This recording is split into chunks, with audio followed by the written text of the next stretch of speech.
दोस्तों, आपने कभी सोचा है कि रामेश्वरम मंदिर का संबंध भगवान राम और रामायण काल से क्यों जुड़ा है? इस मंदिर का निर्माण किसने कराया और ये कितने हजार साल पुराना हो सकता है? जब भगवान राम लंका पर विजय प्राप्त करने के लिए रामेश्वरम में ज्योतिर्लिंग की स्थापना कर रहे थे, तब उन्हें इस अनुष्ठान को पूरा करने के लिए एक पुरोहित की आवश्यकता पड़ी। लेकिन सवाल ये उठता है कि भगवान राम जिस रावण से युद्ध करने जा रहे थे, उन्होंने उसी को इस अनुष्ठान के लिए क्यों आमंत्रित किया? क्या रावण ने सच में इस अनुष्ठान के निमंत्रण को स्वीकार किया था? इस कहानी में कितनी सच्चाई है, इसका पता आज आपको इस वीडियो में चलने वाला है। इसके साथ ही रामेश्वरम में श्री राम ने एक ही शिवलिंग की स्थापना की थी, लेकिन आज रामेश्वरम में 2 शिवलिंग की पूजा होती है। दूसरा शिवलिंग कहां से आया और इसे कौन लाया? दोस्तों, रामेश्वरम का सबसे बड़ा रहस्य है राम सेतु। जब नासा ने सैटेलाइट्स के थ्रू राम सेतु की कुछ तस्वीरें ली, तो जो खुलासा हुआ उसने पूरी दुनिया को हैरान कर दिया। ये पुल मानव निर्मित है या फिर प्राकृतिक, इसका पता आज आपको इस वीडियो में चलने वाला है। इसके अलावा रामेश्वरम का एक और चमत्कारिक रहस्य है, इसके पानी के ऊपर तैरते पत्थर। क्या सच में ये पत्थर पानी के ऊपर तैरते हैं? इसके पीछे का साइंस क्या है? इसके ऊपर वैज्ञानिकों ने कई डीप रिसर्चेस किए और इन डीप रिसर्चेस के रिजल्ट से कई तथ्य सामने आए, जिन्हें जानकर आप हैरान होने वाले हैं।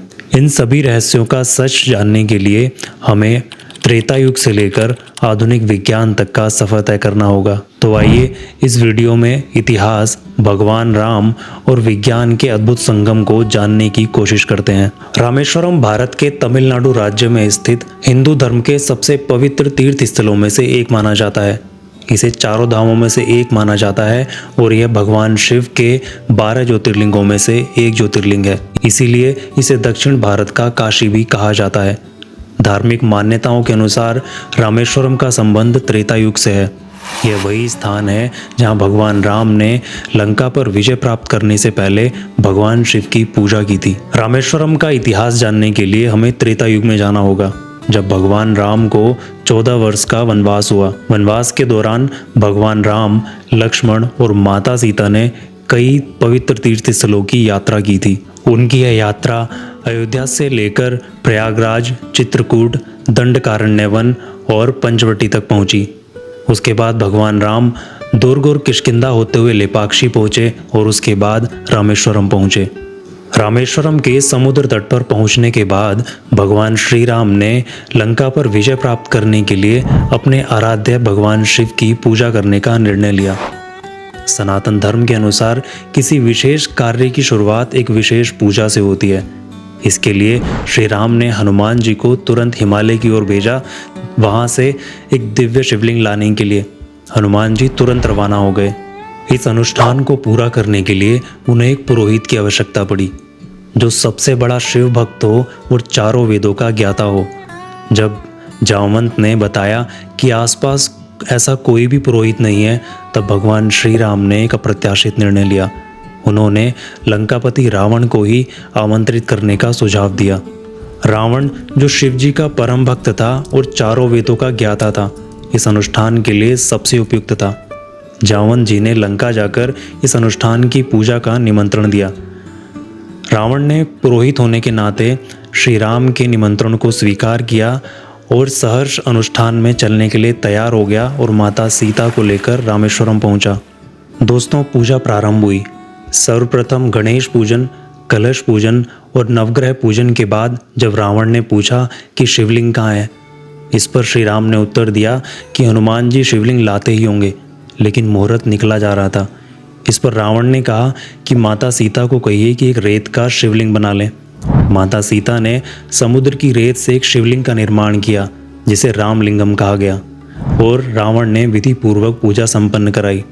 पूजा संपन्न होने के बाद रावण ने दक्षिणा मांगते हुए कहा कि हे राम, मुझे कोई दक्षिणा नहीं चाहिए, लेकिन अगर इस युद्ध में मेरी मृत्यु होती है तो मेरी मृत्यु के समय आप मेरे समक्ष रहना, यही मेरी सबसे बड़ी दक्षिणा होगी। जब हनुमान जी कैलाश पर्वत से शिवलिंग लेकर वापस लौटे तो उन्होंने देखा कि पूजा संपन्न हो चुकी थी। यह देखकर वो निराश हो गए। श्री राम ने हनुमान जी को सम्मानित करते हुए कहा कि रामेश्वरम में आने वाले भक्त सर्वप्रथम विश्वलिंगम की पूजा करेंगे और उसके बाद रामलिंगम की। यह परंपरा आज भी चली आ रही है। दोस्तों, इस प्रकार रामेश्वरम ज्योतिर्लिंग की स्थापना में रावण ने एक पुरोहित की भूमिका निभाई। यह कथा तमिल भाषा में महर्षि कंबन द्वारा लिखित तिरुवंतरम में उल्लेखित है।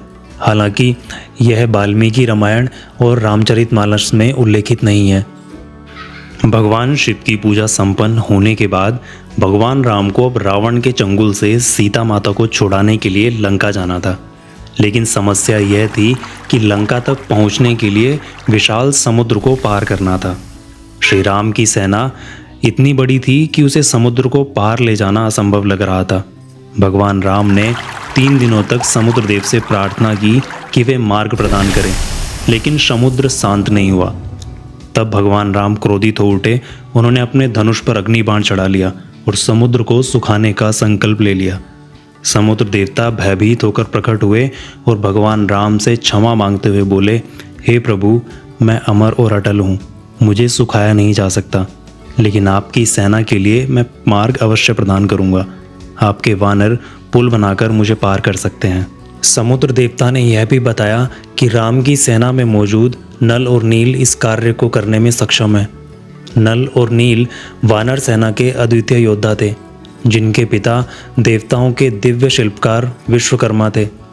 पौराणिक कथाओं के अनुसार नल और नील को बचपन में एक श्राप मिला था कि वो जो भी वस्तु पानी में फेंकेंगे वो कभी डूबेगी नहीं। इस अद्भुत शक्ति ने वानर सेना के लिए समुद्र पर पुल बनाना संभव कर दिया। जब भगवान राम ने यह जाना तो उन्होंने नल और नील को समुद्र पर पुल बनाने का कार्य सौंपा।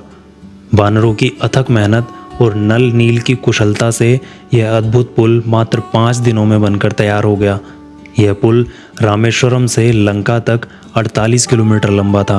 आखिर हम सबके मन में एक सवाल जरूर उठता है कि क्या सच में राम सेतु भगवान राम की वानर सेना ने बनाया था या फिर यह एक प्राकृतिक संरचना है।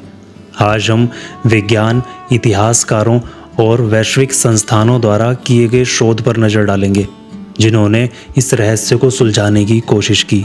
दोस्तों, राम सेतु तमिलनाडु के पंबन द्वीप और श्रीलंका के मन्नार द्वीप के बीच बना एक चूना पत्थर का पुल है, जिसकी लंबाई करीब 48 किलोमीटर है। वाल्मीकि रामायण के युद्ध कांड के 22वें सर्ग में राम सेतु निर्माण का विस्तार से वर्णन मिलता है। श्री राम ने नल के नेतृत्व में वानर सेना को समुद्र पर पुल बनाने का आदेश दिया। नल और नील की अगुवाई में वानर सेना ने केवल 5 दिनों में 100 योजन पुल को तैयार कर दिया, जो लंका के सुवेल पर्वत तक पहुंचा। इसी पुल से होकर श्री राम ने अपनी सेना के साथ लंका पहुंचकर रावण का वध किया और विजय प्राप्त की। तुलसीदास जी ने भी रामचरितमानस के लंका खंड में इस अद्भुत सेतु के निर्माण का वर्णन किया है। यह वर्णन केवल रामायण तक सीमित नहीं है।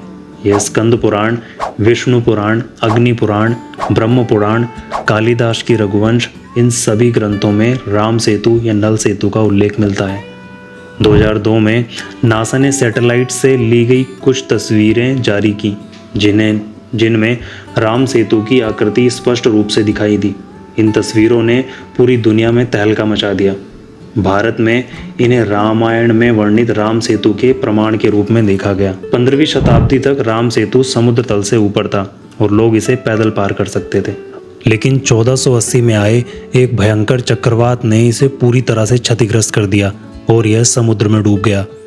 राम सेतु पर विवाद तब शुरू हुआ जब तमिलनाडु के रामेश्वरम के पास सेतु समुद्र शिप कैनाल परियोजना का ऐलान किया गया। 2005 में प्रधानमंत्री मनमोहन सिंह के नेतृत्व में यूपीए सरकार ने इस प्रोजेक्ट को लॉन्च किया। योजना के तहत राम सेतु के कुछ हिस्सों को तोड़कर रेत हटाई जानी थी, ताकि समुद्री जहाज आसानी से गुजर सके। इस प्रोजेक्ट का उद्देश्य रामेश्वरम को देश का सबसे बड़ा शिपिंग हार्बर बनाना था, लेकिन इस फैसले ने पूरे भारत में विरोध की लहर पैदा कर दी। वैज्ञानिकों ने चेतावनी दी कि इस पुल के नीचे मौजूद टेक्टोनिक प्लेट्स पहले ही कमज़ोर है और किसी भी छेड़छाड़ से भयानक प्राकृतिक आपदा आ सकती है। यह इलाका 36,000 से अधिक दुर्लभ समुद्री जीवों पर और पौधों का घर है। राम सेतु को नष्ट करने से इस संवेदनशील इकोसिस्टम को भी भारी नुकसान पहुंचेगा और मानसून चक्र भी प्रभावित हो सकता है। दोस्तों, बात करते हैं रामेश्वरम के तैरते पत्थरों की, जो आज श्रद्धा और रहस्य का विषय बने हुए हैं। कहा जाता है भगवान राम की वानर सेना ने इन्हीं पत्थरों का उपयोग करके समुद्र पर पुल बनाया था, जिसे आज हम राम सेतु के नाम से जानते हैं। इन पत्थरों की एक खासियत है कि ये पानी के ऊपर तैरते हैं। वैज्ञानिकों के शोध के अनुसार राम सेतु के निर्माण में इस्तेमाल किए गए पत्थर प्यूमिस नाम की चट्टानें हो सकती हैं। यह ज्वालामुखी से निकलने वाले गर्म लावे से बना एक अद्भुत पत्थर है। ज्वालामुखी के अंदर का तापमान बेहद उच्च होता है, लगभग 1600 डिग्री सेल्सियस तक। जब यह गर्म लावा ज्वालामुखी से बाहर निकलता है और ठंडी हवा या समुद्र के पानी से मिलता है तो उसमें फंसी हुई गैसें और पानी बाहर निकलने लगते हैं। तापमान के इस तेज अंतर के कारण लावा जम जाता है और उसके अंदर बुलबुले फंस जाते हैं। यही बुलबुले इसे हल्का बनाते हैं और यही कारण है कि प्यूमिस पत्थर पानी में तैरता है। लेकिन एक सवाल जो आज भी वैज्ञानिकों को उलझा देता है वह यह है कि यह पत्थर हमेशा तैरते नहीं हैं। फिर भी राम सेतु के पत्थर आज 7000 साल बाद भी पानी पर तैरते हैं।